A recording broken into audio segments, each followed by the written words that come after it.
Hi everyone, welcome back to the OkayAfrica Lounge. I'm Z and Gemma, and today we're joined by the island boy, Buju Banton. Hey, what's up, Africa? How are you? I am great. I am great. Love to be here. Thank you for inviting me in your program. And thank you for making time for us. Amazing. Okay, so do you remember the first time you visited Africa? Where did you Yes. go? What did you see? My first visit to Africa was Uganda, Bulawayo, and Kampala. Beautiful experience. I get to swim in the Nile. Right. Get to see the kids tied up this bottle on their feet, which was empty, and they jump off this huge waterfall. And when they hit the water, they would submerge and come back up because the bottle will float them up. The most beautiful fish I've ever had, right there on the banks of the Nile. Uh, it was memorable, breathtaking. And the first time you went, was it because of music or you just went to visit? My first time in Africa, I went to play my music for the people of Uganda uh, near Victoria Falls, and we played in Bulawayo.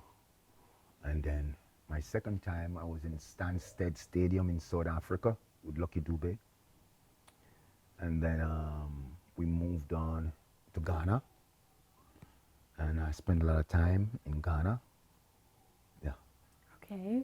And how has your relationship with Africa evolved over the years? I've got great, interesting friends on the entire continent, from Senegal to Gambia to Ghana to Cameroon to Malawi, Ethiopia, Ghana, South Africa, Nigeria. And this has been a great experience for me to reconnect with people from the continent, brothers and sisters, to impart knowledge and to share the culture.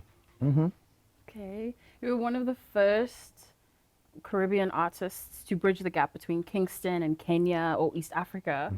When you first got there and you saw thousands of people singing your lyrics back to you, thousands of people from a different part of the world, what was that experience like? First, I was in shock. Right. But then I caught myself because we are the same people. We're only separated by invisible borders. And wherever we went, we brought a piece of Africa with us, and we tried to get back home through a connection that's not physically, you cannot see it, but you can feel it. So it was excuse me, a memorable experience. But every time I would visit the continent, the experience becomes more and more. And it's just an interesting place. We're an interesting group of people who have a lot to offer to the global community, put it mildly. Beautiful way to put it. Where is your favorite place to go? Africa, the whole entire continent, Wait, Alkebulan. no. Okay, okay. Do you have a favorite city? I would not say I have a favorite city because my knowledge of the continent is not. We're 54 countries, and I have only been to like 9 to 10. So, this vastness and this expansive space have not been explored in its totality by me as yet. But for the few places that I've been to, I would say Ghana is an amazing place. Senegambia is a place that I love immensely. The people are absolutely beautiful. Uh, Africa is just a breathtaking space, man. Don't put me on the spot like that. Okay, all right, all right. It is tough. When do you plan on going back? Well, going forward is always something that we treasure, and whenever the opportunity presents itself, we leap towards it. But there's no definite concrete plans right now, but it's always a plan to go home. And when I do, I will not divulge such information. Okay, okay. But there's so much more to see, so I'm sure you have. Absolutely. Okay, so while I was doing my research, I saw that you are a descendant of the Maroons. Yes, I am. Can you let us know what that means? The Maroons are indigenous people who came from Africa, who was transported and who did not bow or yield to their slave masters. My ancestors fought relentlessly against George, the king of England at that time. And they fought for 40 years and they signed a peace treaty, but they went right back to fight for another 40 years. So they fought an 80-year war. And at the end of the 80-year war, we kind of stretch their supply lines so much that they had to cede victory, defeat and give us the victory. And as a result, the Maroons, with great leaders like Nani, Kojo, you know, and these great warriors gained the freedom of a people who would not subjugate themselves to the oppressors.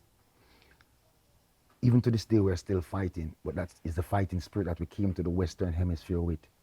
Not to bow, not to yield, but to each echo out a piece of land for ourselves where our existence can be respected and revered, and our culture can be protected. So the Maroons, there's a lot of similarities in our Maroon community with that of the Ghanaian community. They have Akrompong, we have Akrompong. Our village, Akrompong village, they have Akrompong. They cook rice and peas and call it wachi. We cook rice and peas in Jamaica as well. A lot of the delicacies are the same, a lot of the language, the idioms are pretty much the same. So there's a direct link between the people of Ghana and even Nigeria and the people of the Maroon descendants. Okay.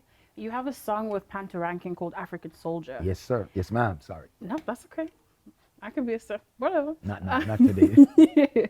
So you, and everything you said, you're very closely connected to the continent. I think what you were explaining sounds like a spiritual, musical connection. How has that connection between Jamaica and Africa influenced music, your music, in the broader sense? How do you feel? My connection to Africa has blossomed into not only a musical connection. My daughter is 16 years old and she lives in Ghana. So a piece of me dwells on the continent, and my mother always said we have to take the roots back. And fitting enough, she looks just like my mom, and a part of me is ingrained on the continent. So we're making a connection that has been severed. So the music is just a bridge, but there's also blood, and blood runs thicker than water. Absolutely. Okay. I mentioned Pantaranking. You have had other African artists you've collaborated with. Who do you have your eye on? Well, let me address that issue because I think I glossed over it. Pantaranking, working in Pantaranking is exceptionally beautiful. Why? He respects the culture, he hasn't diluted it, and he stands up like a true African soldier. No selling out happening over there. He's just trying to get the message to the mass and remain an African, even in this ever-changing flux of identity. Beautiful. Is there any other African artists whose music you find connects with the way you like to create or the sounds you Yes, like to I'm make? really listening to this guy from Mali named Zikri, and I think his music connects. And he sings in Bambara, but the music resonates. And no matter what language music is done in, as long as it touches your soul, that's something for you to pay attention to.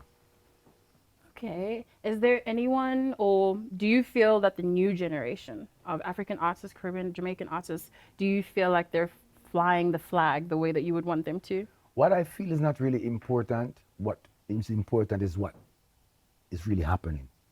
Because feelings are basically emotions. I'm not into this based on how I feel. We're into this based on what we see Okay.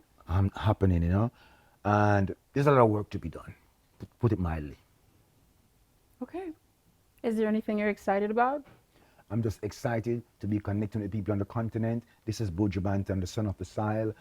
We're doing what we're doing from over here, connected with our brothers and sisters on the continent. It's only love, no animosity.